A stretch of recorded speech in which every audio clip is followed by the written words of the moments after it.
Bonsoir, bonsoir, la grande famille des enfants de Malachi 4. C'est votre frère Joseph Patrick Lenoir, le frère le plus détesté, l'homme de Dieu Jésus. Voilà, donc nous allons continuer je vais refaire la deuxième vidéo parce que j'ai déjà mis la troisième vidéo sur YouTube. Je vais refaire la deuxième vidéo, voilà. Donc, dans la première vidéo, je m'étais arrêté à la citation, je pense bien, 14 du fascicule, voilà. Dans la citation 9, voilà. Donc, je vais commencer à lire la citation 9 jusqu'à la citation 13, voilà. Parce que dans la deuxième vidéo, c'est la citation 14. J'ai commencé avec la citation 14 parce que l'objectif, c'est de lire toutes les citations qui se trouvent dans le fascicule. Voilà. Donc, c'est le frère Joseph. Et j'avais oublié de vous mentionner, de vous mettre quelques questions sur la divinité. Parce que le sujet, c'est adorer l'homme Jésus de Nazareth ou William Branham, c'est de l'idolâtrer. Je vais quand même lire les citations. Parce que je vais répondre à mon frère Eric, le Tech Boy. Parce que généralement, j'ai compris que le frère n'arrive pas à faire la différence entre la plénitude de la divinité et la plénitude de la divinité corporelle. Voilà. Donc, voici les différentes questions pertinentes. Parce qu'avec la méthode des questions, vous allez découvrir la vérité. Voilà. Donc, quand votre pasteur, vous partez à l'église et on ne vous a jamais dit que Branham nous a présenté de Jésus, dites que votre église, c'est un établissement. On va enlever tabernacle. On va écrire établissement, la voix de Dieu. Établissement, je ne sais pas quoi. Voilà. Comment un frère qui a le Saint-Esprit, comment un homme de Dieu, envoyé de Dieu, n'arrive pas à répéter William Branham mot à mot. Voilà. Il a quel ministère? Voilà. Il a quel ministère? Mais je crois que si c'est un Éphésiens 4, parce que les Éphésiens 4 ont été donnés pour le perfectionnement des saints. Si c'est un Éphésiens 4, comme Joseph Lenoir, le docteur, parce que j'aime toujours creuser, j'aime toujours dire des choses qui font mal. Voilà pourquoi on est toujours détesté. Voilà. Écoutez les questions sur la divinité. Parce que avant de revenir, de venir vers moi pour me poser les questions, frère Eric, voici la question que toi tu vas répondre, parce que j'ai compris que tu ne comprends pas ça. La première question sur la divinité. Question 1. Quels sont les versets bibliques et citations du prophète qui montrent la différence entre la plénitude de la divinité et la plénitude de la divinité corporelle? Voilà. Parce que je vais parler de ça. Le frère Eric dit qu'on lui habitait la plénitude de la divinité corporelle. Et j'ai compris que le frère ne connaît pas la différence entre la plénitude de la divinité et la plénitude de la divinité corporelle. Voilà. Ça, c'est la première question. La deuxième question, entre ces 4 personnes, Melchisédek, l'ange de Genèse 18:2, Jésus de Nazareth et Branham, qui est le chef de l'armée de l'Éternel que Josué s'est prosterné pour adorer? Question 3. Quelle différence faites-vous entre Melchisédek, l'ange de Genèse 18:2, Branham et Jésus de Nazareth? Question 4. Dans combien de formes Abraham a rencontré Jésus, le Dieu créateur? Et quels sont les versets bibliques qui en parlent de ces différentes formes? Question 5. Quelle différence faites-vous entre Jésus de l'an 33 et Jésus de 1954? Ah, c'est fort ça. En dehors de question 6, en dehors de Jésus de Nazareth, le fils de Marie, quel est le Christ qui est mort il y a 1900 ans que Branham nous interdit d'adorer? Question 7. En dehors de Jésus de Nazareth, quel est le cadavre qui a vécu autrefois dans la tombe, que les cadavres ambulants prêchent et que Branham nous interdit d'adorer? Question 8. En dehors de Jésus de Nazareth, quel est le Christ dans la crèche que nous n'adorons pas aujourd'hui?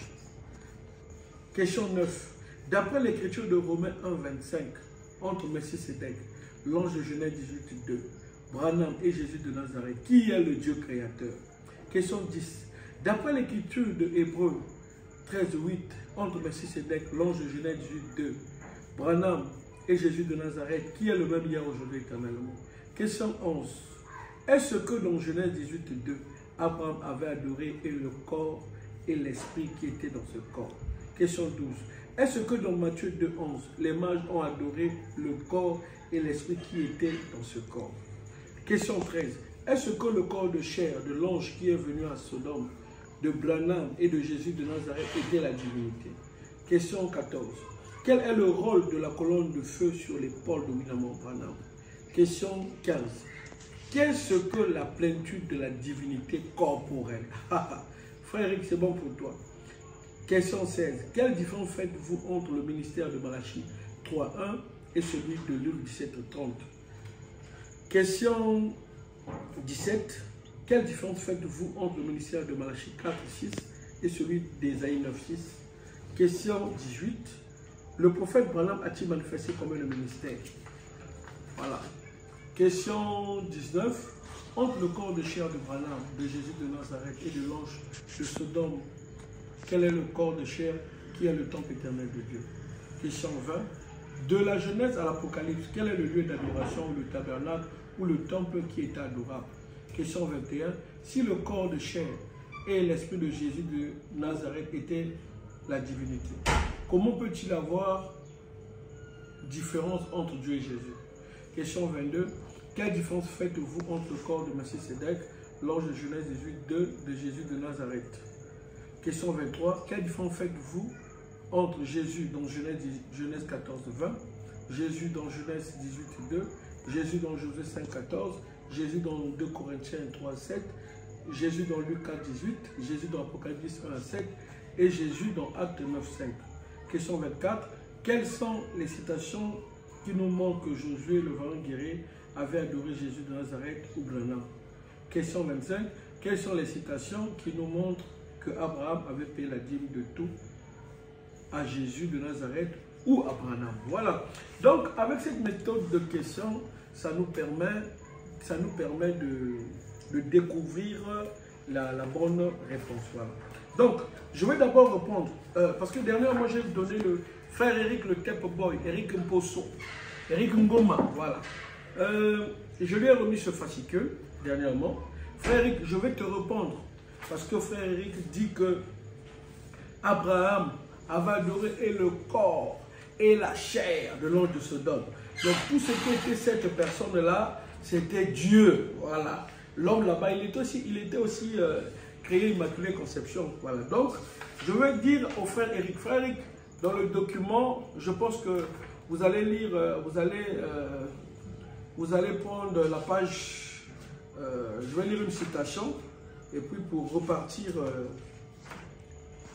là où j'avais arrêté, je crois que, voilà, le frère Eric Ngoma, vous allez prendre le fascicule, c'est la page 19, citation 25. Qu'est-ce que frère Branham dit? Je voulais répondre à mon frère Eric pour lui montrer que l'homme de Genèse 18.2 n'était pas la divinité. Voilà, Abraham ne l'a jamais adoré. Cet homme n'était pas Elohim, le frère Eric. Voilà, ça va m'étonner que le frère Eric a commencé à écouter les bons du prophète pendant plusieurs années. Gloire soit rendue à Dieu et à le frère Dick Bonviri, le missionnaire, qui a quand même répondu correctement. Il m'a dit que non, nous adorons le Dieu qui était dans cet homme. Frère Dick, que Dieu te bénisse. Voilà. Mais frère Dick, tu dois savoir que le Dieu qui était dans Genèse 18.2 là, c'était Jésus le grand Melchisédek. Voilà. Donc Abraham a adoré Jésus, l'Esprit, dans une chair que nous ne connaissons pas le nom. Mais les mages ont adoré Jésus dans Jésus. Voilà la différence. Donc l'homme de Genèse 18 ne connaissait pas le nom. Frère Eric, le Tep Boy, écoute. Parce qu'aujourd'hui, pour le frère Eric, on doit se rassembler ensemble, écouter. Mais quand on écoute, on doit comprendre ce que les bandes disent. Vous imaginez un vieux comme le frère Eric, un ancien Tep Boy, qui jusqu'à présent ne connaît pas qu'il y a deux Jésus, qui dit qu'Abraham avait adoré et le corps et la chair. Frère, on lève l'esprit de Shekinah. Hein, frère Eric, hein, les enseignements de Papa Mike, hein, à Shekinah, c'était ça. Et le corps et la chair et la divinité, tout là c'était Dieu. Non, c'est faux. Lisez la foi de Marie, le vieux Eric le Tep Boy. Écoute, la foi de Marie du vendredi 11e mois 1900, du vendredi 11, 3e mois 1960. Donc, dans le fascicule, c'est la page 19, citation 25. Voilà. Il a dit ceci. Après, je vais repartir en arrière. Frère, écoute. La foi de Marie Phoenix, du vendredi 3e à 1960. Mais il y avait un ange qui était resté avec l'église élue.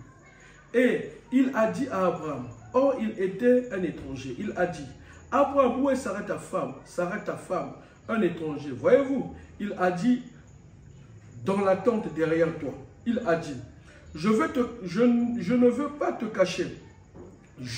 Un pronom personnel là, je ne veux pas te cacher ceci, mais à cette même époque, Sarah redeviendra une jeune femme. Vous m'avez entendu prêcher là-dessus, et elle va rajeunir et avoir cet enfant. Et Sarah qui était dans la tente derrière l'homme et qui ne l'avait jamais vu, a ri en elle-même dans la tente. Et l'ange qui avait le dos tourné a dit, pourquoi Sarah a-t-elle ri? Abraham l'appela Elohim. Est-ce que cet homme-là est Elohim? Frère Eric, écoute, hein? Tu as le fascicule, frère Eric. Écoute, Abraham l'appela Elohim, pas l'homme qui était assis là, mangeant du stick et buvant du lait, mangeant du pain de maïs. C'était plutôt l'esprit qui était en lui. Très bien. Donc le frère Eric, le frère Rodrigue qui adore Branham, vous devez savoir que l'homme que Abraham appela Elohim, ce n'était pas la chair. Cette chair n'était pas Elohim.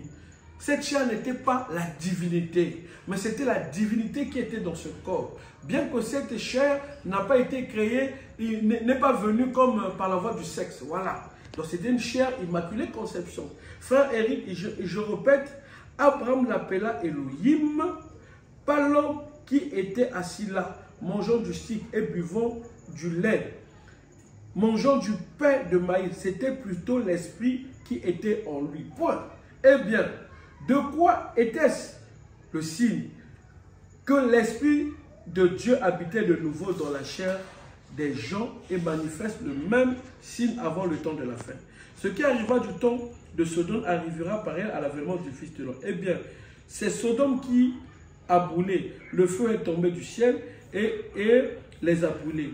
Et c'est ce qui va encore arriver. Ce n'est pas l'eau, ce sera le feu.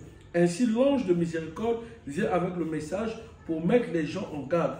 Restez loin de Sodome. Amen. Donc là, j'ai fini toute la citation. Donc, Branham est clair, le frère Eric, pour nous montrer que adorer Jésus de Nazareth, c'est de l'idolâtrie. Donc, le frère Eric écoute les bandes et il est idolâtre, sans le savoir. Parce que frère Branham dit dans l'Éden de Satan qu'aujourd'hui, les gens adorent Satan sans le savoir. Voilà. Pour le frère Eric, quand Dieu s'est incarné dans Jésus, donc pour lui c'est dit, ah bon, tout ça là, tout ça là, donc, et le corps et la chair, c'était de la divinité. Bon, mon frère, c'est de l'idolâtrie. Je vais lire une brochure, une citation. Madame dit, le Dieu de ce monde, aujourd'hui, la personne vénérée de ce monde d'aujourd'hui, c'est Satan. Et les gens adorent Satan sans le savoir. Mais c'est Satan qui se fait passer pour l'Église. Voyez-vous? Pour l'Église, ils adorent Satan, pensant qu'ils adorent Dieu au travers de l'Église. Mais c'est ça la façon dont Satan s'y est pris. Oh, dites-vous, mais un instant, nous prêchons la parole. Revenez ici à mon texte de ce soir. C'est Satan, le premier à prêcher la parole à Ève. Dieu a dit, vous voyez, il s'agit de la mauvaise application de la portion des Écritures qui se rapporte au jour. Il vous dira que tout ce que Jésus a fait, c'était parfait. Il vous dira tout ce que Moïse a fait, c'était parfait. Mais quand on vient aux promesses qu'ils ont données pour ce jour-ci, alors là, c'était pour un autre âge. Voilà tout ce qu'il a à faire. Vous voyez, amener les gens à croire de cette façon-là, c'est tout. En effet, vous ne pouvez pas retrancher une seule parole, ni ajouter une seule parole. Mais c'est ce qu'il fait. Les gens, ça c'est dans l'Éden de Satan, paragraphe 18 et 19. Il dit, les gens sans le savoir, adorent Satan. Croyons adorer Dieu, comme nous prévient la prophétie de 2 Thessaloniciens. Lisons donc cela, 2 Thessaloniciens chapitre 2. Prenons donc cela un instant. Je veux le trouver tout de suite. J'aimerais lire cela. Je crois que c'est bien. 2 Thessaloniciens, j'ai le passage. Il est dit, pour ce qui concerne l'avènement du Fils de l'homme, pour ce qui concerne l'avènement du Seigneur Jésus, il est la réunion avec lui. Nous prions, frères, nous prions, frères. Vous voyez, l'avènement du Seigneur est la réunion avec lui. Quand Dieu réunira son peuple avec lui dans les derniers jours. La réunion des gens avec le Seigneur, pas avec l'Église. La réunion avec lui.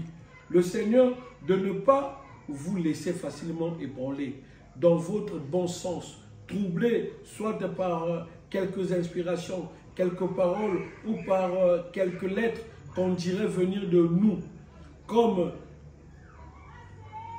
le jour du Seigneur était déjà là, que personne ne vous séduise d'aucune manière, car il faut que l'apostasie soit arrivée auparavant et qu'on ait vu paraître l'homme du péché.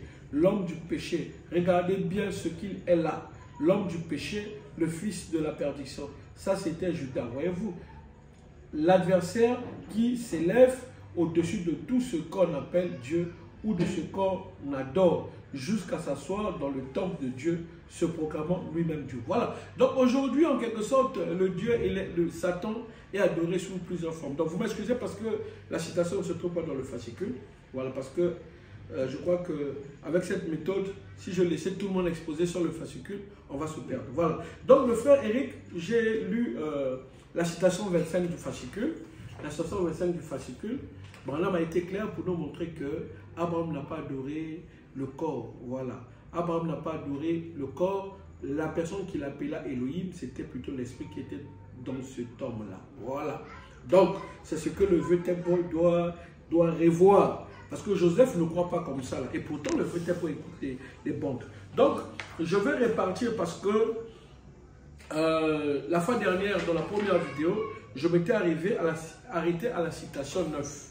Je vais lire la citation 9 qui dit, c'est dans le deuxième sceau du 19, 3e en 1960. Et Christ était le Dieu incarné. Dieu incarné dans la chair, Emmanuel.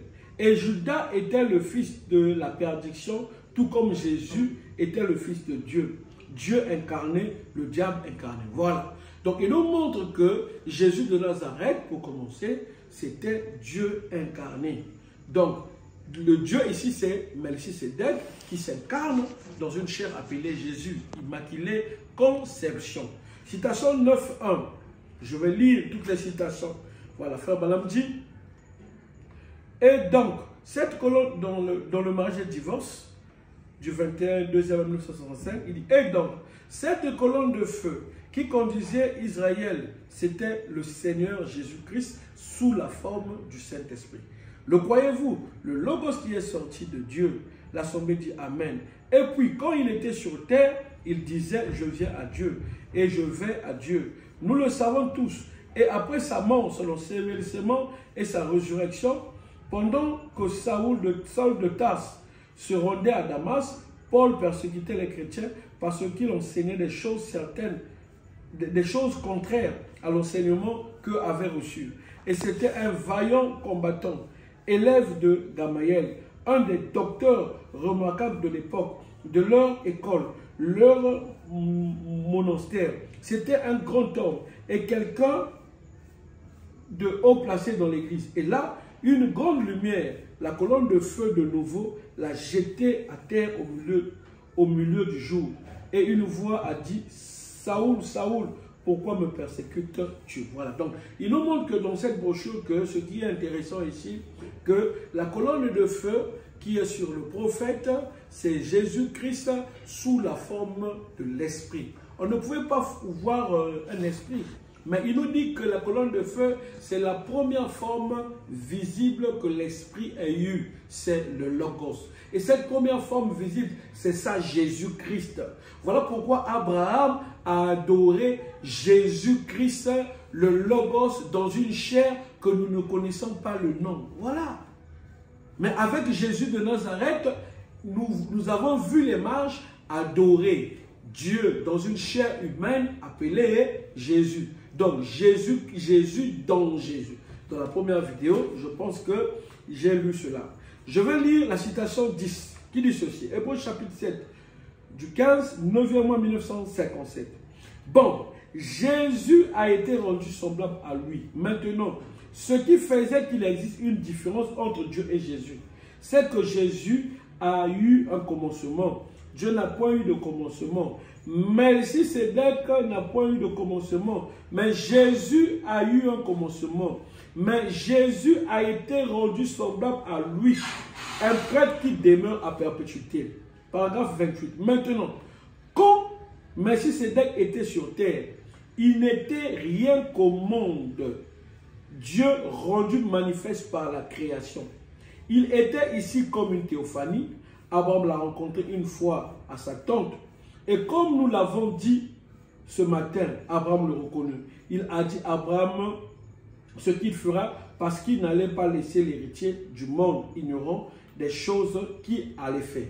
Donc, il nous montre qu'il y a une différence entre Dieu et Jésus, qui est Jésus et Melchisédek. Melchisédek, c'est lui le Dieu créateur. Il est bien dit ici que là, il n'était rien d'autre qu'au monde que Jéhovah, Dieu manifesté dans la création. C'est-à-dire, qui était Melchisédek? La première forme visible que l'Esprit a eue. Et Branham nous dit que c'était Jésus. Voilà pourquoi j'insiste qu'il y a deux Jésus-Christ. N'allez pas communier dans une église où on vous prêche un seul Jésus. On ne connaît pas la divinité. Donc vous n'êtes que des idolâtres. Quand vous adorez une créature qui est le temple de Dieu, comme Jésus de Nazareth, c'est son temple éternel. Si vous faites de ce temple Dieu, vous êtes idolâtre. Mais Dieu était dans ce temple. Et il nous montre qu'il y a une différence entre Melchisédek et Jésus de Nazareth. On ne peut pas dire que Melchisédek égale à Jésus. Il n'y en a pas, mes frères. Vous ne trouverez pas dans le message de Branham où Branham t'a dit que Melchisédek égale. Melchisédek égale à Branham. Melchisédek était Branham. Il n'y en a pas. Il n'y en a pas, il n'y en a pas, il n'y en a pas, il n'y a pas une citation. Voilà. Donc, vous devez savoir vous prendre du message. Parce que le but de cette convention, c'est de découvrir la vérité sur chaque point. Parce que, donc, je peux dire même à Brazzaville, pour trouver une église où le pasteur prêche de Jésus du haut de la chair, c'est rare. Voilà. Et si aujourd'hui les gens sont partis adorer Branham, c'est parce qu'ils ont oublié qu'ils ont manqué la révélation de comprendre qu'il y a deux Jésus. Jésus, le Dieu créateur, qui existe d'éternité en éternité, et Jésus, la créature, le corps terrestre de Dieu. Et le fait qu'ils ont vu le même Jésus dans Genèse 18, 2, Abraham s'est prosterné pour adorer. Parce que dans Genèse 18, 2, Branham dit que c'était Jésus-Christ réincarné. Nous allons le lire dans le fascicule. Genèse 18, 2, c'était Jésus-Christ réincarné. Mais quand on dit réincarné, on ne peut pas utiliser le mot réincarné sans parler du mot incarné. Réincarné veut dire incarné de nouveau. Voilà. Donc, il nous montre qu'il y a une différence entre Dieu et Jésus. Abraham, dans Genèse 14, 20, a payé la dîme de tout à Jésus. Je dis bien, Genèse 14, 20, c'est Jésus. Ce n'est pas Jésus de Nazareth. Genèse 18, 2, c'est Jésus. Ce n'est pas Jésus de Nazareth. Non, non, non, non, non, non, non, non, non, non. Voilà, il n'y en a pas fait. Voilà. Donc, il y a des questions qui sont là. Vous allez dire que, oh, frère Patrick, voilà, tu ne manques pas de choses à dire. Frère Patrick, ceci. Oui, c'est ça le message de l'heure. Dernièrement, on était avec le frère Gaylor, là, à une veillée d'un frère. Non, non. Quand j'ai lu Jésus le cadavre pour des frères, ah, tu as toujours mal compris. Oui, les frères. Frère Gabriel, il faut montrer la vidéo aux frères. Que le frère Joseph a dit que vous êtes des idolâtres. Joseph le noir. Quand c'est le blanc, on croit. Mais quand c'est moi, Joseph le noir, on ne croit pas. Voilà. Donc, adorer, j'insiste, l'homme Jésus de Nazareth, c'est de l'idolâtrie. Branham nous a prêté de Jésus. C'est la même chose que les enfants d'Israël ont fait. Nous allons le lire dans le fascicule. Le peuple de Dieu a péché contre Dieu et Moïse. Et Dieu a dit, bon, moi, pour les pardonner, il faut créer un serpent d'airain. Tous ceux qui vont regarder un serpent d'airain recevront le pardon des péchés. Mais, curieusement, après cela, Dieu n'était plus dans le serpent. Il enlève le don qu'il a mis dans le serpent. Le peuple a continué. C'est la même chose aujourd'hui. Dieu a quitté Jésus à la croix. Voilà. Il prend le corps, il le met sur le trône. Il prend l'esprit, il l'envoie à l'église. Mais les gens continuent à faire de cet homme la divinité. Oh, pitié. Vous allez voir, quelqu'un croit que tout Dieu était dans Branham. Il croit que le corps de Jésus était la divinité. Mais il n'adore pas le corps, il n'adore pas Branham. Il y a problème. Vous qui croyez que tout le corps de chair de Jésus, là, c'était la divinité. Mais vous devez adorer Branham. Les citations sont là, mon frère, dans le fascicule. Ceux qui ont besoin du fascicule, venez prendre le fascicule. Gratuit, disponible. Voyez, tous ceux qui disent que Jésus de Nazareth, son corps, parce qu'il est né immaculé de conception, donc il est la divinité. Non, c'est faux. Frère Branham dit que le même esprit qui a vécu dans l'ange de Sodome et Gomorrhe, c'est le même esprit qui a vécu dans le corps de chair de Jésus-Christ. C'est le même esprit qui revient selon Luc 17 et 30. Frère Branham dit, essayer de rendre service à Dieu, que l'élite d'aujourd'hui, c'est le Seigneur Jésus-Christ. Donc, retenez ceci. Genèse 18, 2 égale à Luc 17 et 30 égale à Ésaïe 9, 6. Voilà. Personne ne peut, on ne peut pas dire que Branham avait la portion du Saint-Esprit. Luc 17, 30, c'est la portion du Saint-Esprit. Voilà, Luc 17 et 30. Il y a des citations graves dans le fascicule, mes frères. Contactez Joseph Lenoir, vous aurez vos citations. Voilà. Parce qu'avec cette méthode, les pasteurs vont fuir. Avec cette méthode-là, il ne peut pas tricher. Parce qu'il va lire chaque citation. La lumière du Seigneur sur le Seigneur. Il doit expliquer. Voilà. Donc, je continue la citation 1 pour vous montrer qui était ce Melchisédek. C'était Jésus, pas Jésus de Nazareth. Voilà. J'insiste. Notre salut repose sur le nom de Jésus. La Bible dit que car quiconque invoquera le nom de Jésus sera sauvé. Christ, c'est le titre de Dieu, mais Jésus, c'est son nom. Il a placé dans son nom à lui dans un homme appelé Jésus. Voilà pourquoi on parle de Jésus dans Jésus. Citation 11 du fascicule. Maintenant, la différence, qui est ce Melchisédek du 21 2e mois 65. Maintenant, la différence entre lui et vous, en tant que fils, voyez-vous, il était au commencement la parole. Un corps est morphe. Il est entré et a vécu dans la personne de Melchisédek. Puis plus tard, nous n'avons plus jamais entendu parler de Melchisédek parce que il est devenu Jésus-Christ. Melchisédek est né dans un corps de chair appelé Jésus-Christ. Melchisédek et Jésus étaient devenus un pour accomplir la prophétie d'Ésaïe 9, 6. Ne confondez pas, ne donnez pas la divinité de Dieu qui est Melchisédek à Jésus de Nazareth parce qu'il est une immaculée conception. Non, mais c'était ça son programme. Dieu a utilisé 3 hommes, vous allez le découvrir dans le fascicule. Frère Branham dit ici dans le fascicule que dans la dispensation du Père, il a utilisé Moïse. Dans la dispensation du Fils, il a utilisé Jésus. Et il dit, et dans la dispensation du Saint-Esprit, il n'a pas cité son nom, mais nous savons que c'est lui. Voilà. Donc quand je vois ces 3 hommes, Jésus de Nazareth, Moïse, je vois William Branham. Voilà. Et c'est ça le problème. Donc, le Melchisédek, il dit, il est entré et a vécu dans la personne de Melchisédek. Puis plus tard, nous n'avons plus jamais entendu parler de Melchisédek parce qu'il est devenu Jésus-Christ. Ce n'est pas que Melchisédek a fait du corps de chair de Jésus de Nazareth la divinité, un avec lui. Non, Melchisédek incarné. Melchisédek était le sacrificateur, mais il est devenu Jésus-Christ. Vous avez contourné, vous avez contourné cela parce que sous cette forme, il connaissait toutes choses. Et nous n'avons jamais été capables de connaître cela.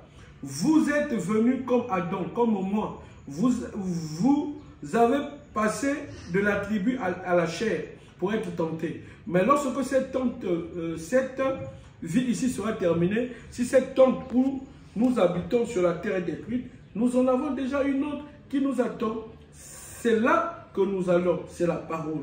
Alors, nous pouvons regarder en arrière et voir ce que nous avons fait. Maintenant, nous ne sommes encore jamais devenus la parole. Nous sommes simplement devenus l'homme cher, non la parole. Voilà. Donc, il nous montre qu'en Jésus, c'était le Logos qui s'est incarné dans une chair humaine appelée Jésus. Voilà, me dit Jésus dans Jésus. Donc, c'est quoi? C'est la colonne de feu qui est la parole. Voilà. Qui est tout Dieu, c'est ça. Qui s'incarne dans Jésus. C'est ça le mystère. Moi, j'ai eu des problèmes dans mon église à cause de ça. Il y a même un frère qui m'a poussé, mais Dieu seul le sait. Vous voyez, vous avez parfois raison. Mais un frère, à cause des Écritures, il vient, il te pousse d'enfer. C'est le message de l'heure. Vous allez haïr votre frère parce que le pasteur habite dans vos cœurs. Mes frères, répondez-vous, dans cette campagne d'évangélisation,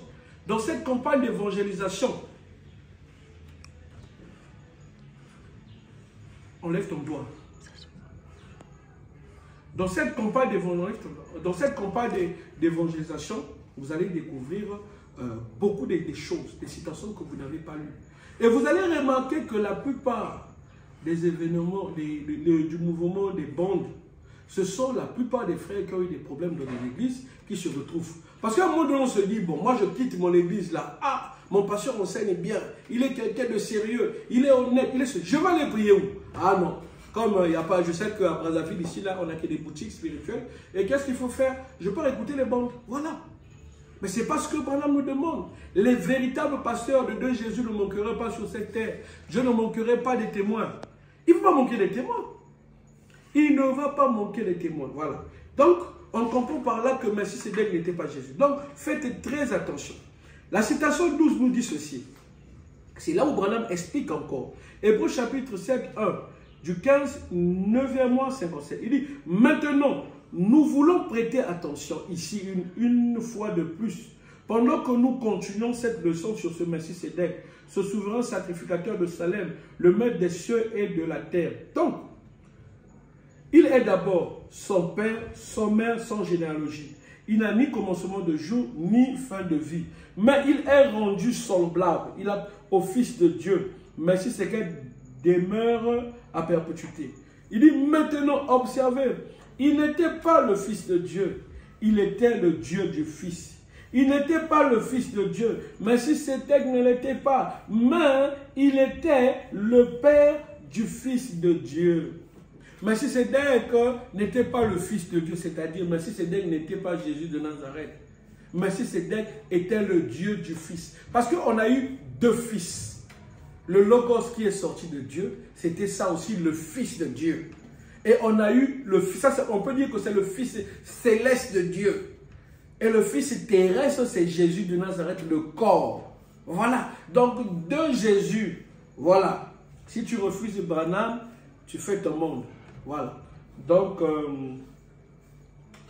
je continue. Frère Branham dit, citation 12, il dit, bon, ce soir, bon, le paragraphe 84, il dit, bon, ce corps qu'il avait créé, cela n'était pas venu par une femme, ainsi, avec ce corps créé. Il ne pouvait pas. C'était un corps qu'il avait fait lui-même pour se révéler. Personne ne pouvait voir Dieu. Dieu esprit. Les yeux mortels ne pouvaient pas voir, les yeux mortels ne voient pas ces choses-là. À moins que ce soit sous une forme comme celle de la colonne de feu. Ou quelques autres formes que ce soit. Ou sous la forme d'un être qu'on voyait en vision. Mais Dieu doit se révéler d'une certaine manière. Et Dieu s'est révélé à Abraham sous la forme d'un homme. Il s'est révélé à Moïse sous la forme d'un homme. Il s'est révélé aux enfants d'Israël sous la forme de la colonne de feu. Il s'est révélé à Jean-Baptiste sous la forme d'une colombe. Vous voyez, il s'était révélé sous ces formes.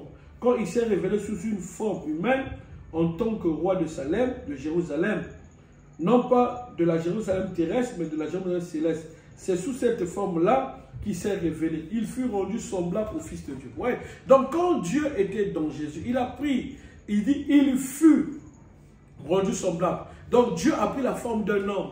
Voilà pourquoi on pouvait toucher Jésus. Donc pour accomplir l'œuvre de la rédemption, il a fallu qu'il devienne un homme. Dieu ne peut pas mourir. Personne ne pourrait voir Dieu. Et pour le voir, il a fallu qu'il prenne des formes. Voilà, c'est ça. Donc, je continue. faites attention, frère Branham dit que Melchisédek ne l'était pas. Melchisédek était le Dieu du Fils. Voilà. Donc nous devons apprendre à faire la différence. Voilà. Donc je continue. La citation 13.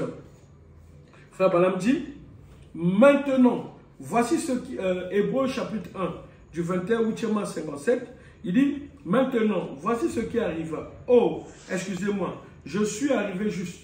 Cela m'emmène juste au point où j'aime la chose. Voyez-vous, le Logos est cette grande fontaine de l'esprit qui n'avait ni commencement ni fin. Ce grand esprit a commencé à prendre forme dans la création. Et le Logos qui est sorti, c'était le Fils de Dieu. C'était la seule forme visible que l'Esprit ait eue. C'était une théophanie, ce qui signifie un corps. Et ce corps était comme celui d'un homme. Voilà.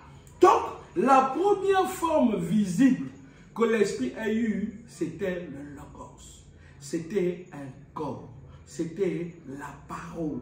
Donc, Abraham a payé la dîme au Saint-Esprit. C'est fort. Frère Patrick, tu veux dire quoi? Genèse 14, 20. Abraham lui a donné. J'ai dit oui. Mais c'était la première forme visible que l'Esprit a eue. C'était le Logos. Genèse 14, 20, le Logos. Genèse 18, 2, le Logos de la chair. Voilà pourquoi, frère Eric, je lui ai posé la question de savoir, frère Eric, le tape boy, il y a quelle différence entre la peinture de la divinité et la peinture de la divinité corporelle? Parce qu'il ne connaît pas ça. C'est ce qui l'embrouille. Voilà. Donc, il nous montre que la première forme visible que l'Esprit a eue, c'est le Logos. Voilà. C'est la théophanie. Et je continue. Frère Branham dit, maintenant, quand cette grande lumière sortit, ou ces grands rayons de l'Esprit, l'amour, la paix, c'est tout ce qu'il y avait. Il n'y avait aucune souffrance, il n'y avait aucune haine, ni aucune malice. Cela ne pouvait pas sortir de cette théophanie. C'était Jéhovah Dieu. Et maintenant, comme les théologiens l'appellent, cela sortit une théophanie qui était appelée dans les Écritures le Logos. Le Logos qui est sorti de Dieu. C'est difficile à expliquer, mais c'était une partie de Dieu, qui est l'attribut de la plénitude de la divinité. Alléluia. Voilà. Donc, je crois que j'ai essayé de me rattraper par rapport à la première vidéo, voilà, par rapport à la vidéo que je n'ai pas mise, parce que j'ai eu un problème. La deuxième partie n'a pas pu partir, voilà. Donc ça va remplacer la deuxième partie, cette nouvelle vidéo. Et je vais continuer avec la quatrième, et puis, qu'est-ce que je voulais dire, quatrième et ainsi de suite, voilà. Donc, je peux lire encore la citation 14, frère Branham dit, dans la brochure La Vie, du 6e mois 57. Il dit, fermons nos yeux pendant un moment vis-à-vis de nos imaginations et retournons loin dans le passé, dans le avant qu'il n'y ait quoi que ce soit, la grande fontaine de l'éternité, cet esprit d'amour, de joie, cet esprit d'honnêteté, cet esprit de vérité dans cette perfection. Et ensuite, de l'existence du Père est sorti le Logos, lequel était le Fils, lequel était la théophanie, lequel était le corps du grand Jéhovah Dieu qui est rentré dans un corps céleste. C'est ça le Logos. Voilà pourquoi il dit que la lumière du Seigneur suit le Seigneur. Parce que frère Branham dit, lequel était le corps du grand Jéhovah Dieu qui est entré dans un corps céleste, c'est ça le Logos. La parole a été prononcée depuis cette grande fontaine de vie et elle est sortie. Il y avait la théophanie, lequel était Dieu transformé en parole. Voilà pourquoi Melchisédek, c'est lui Jésus. Melchisédek, c'est la parole. Melchisédek, c'est le Logos. Ça, c'est fort. Donc, retenez que le Logos, c'est Dieu transformé en parole. Dieu transformé en parole. C'est ça le Logos. Maintenant, ensuite, il dit, ensuite, cette théophanie a été faite chair dans la personne de Jésus-Christ. Et puis, toute la peinture de la tribu, toute la peinture de la Trinité habitait en lui. c'était à la fois Père, le Fils et le Saint-Esprit, tout dans ce corps. Voilà. Donc le Logos qui est Jésus, la parole, s'est incarné dans un corps appelé Jésus. Voilà pourquoi Jésus dans Jésus. Donc, tous les grands du message, on doit commencer à danser. La danse Jésus dans Jésus. La danse Jésus dans Jésus. La danse Jésus dans Jésus. La danse Jésus dans Jésus. La danse Jésus dans Jésus. La danse Jésus dans Jésus. Donc, nous devons adorer Jésus dans Jésus. Voilà. C'est ça le message de l'heure. Voilà. C'est ça la pure parole. Voilà. Parce que de nos jours, les gens sont pressés pour monter du haut de la chaîne. Donc moi, je suis en train d'évangéliser mes frères. Parce que l'évangélisation doit d'abord commencer dans ma propre maison. Voilà. Comment on se dit avoir le Saint-Esprit? Mais on est incapable de défendre le message. Parce que moi, quand je suis en face d'un dénom, je la chope. Je dis que Branham nous a présenté deux Jésus. Oh, c'est comme ça. Oui, deux Jésus. Et je le montre des deux Jésus dans la Bible. Voilà. Voilà, c'est ça le message. Donc, vraiment, mes précieux frères, aimez le message, étudions le message, le fascicule est là. Donc, je vais continuer. Donc, je crois que pour aujourd'hui, je vais m'arrêter là. Je vais m'arrêter là pour mettre cette partie sur YouTube. Et vous aurez la 4e, 5e et ainsi de suite. Parce qu'il y a plein de questions. Voilà. Nous allons danser la danse Jésus dans Jésus. Adorer Jésus de Nazareth, le fils de Marie. C'est de l'idolâtrie. Parce que je ne connais pas chanter. Mais aujourd'hui, on voit un chanteur, il se transforme en prédicateur. Et voilà les conséquences. Tu lui parles d'aider Jésus, oh, et où tu vas doctrine? Ça provient de cette doctrine. Oui, c'est madame qui nous a enseigné Jésus dans Jésus. Mais beaucoup de pasteurs, ils ont déjà lu la citation de Jésus dans Jésus. Mais ils ne peuvent pas venir enseigner ça. Ils savent que, ah, moi j'avais déjà enseigné. Ça fait 20 ans, 40 ans que je suis dans le ministère. Quand je veux encore revenir, ah, ma boutique, les gens vont fouiller. Mais oui, c'est ça des boutiques. Voilà pourquoi, frère Branham, que vous devez sincèrement prier avant de choisir une église. Voilà. Donc, que Dieu vous bénisse, que Dieu vous bénisse. Nous allons continuer avec notre programme. Voilà. Donc, il a fallu que je complète la vidéo. Et je vais faire la vidéo 4, 5, 6 et ainsi de suite. Que Dieu vous bénisse. Merci.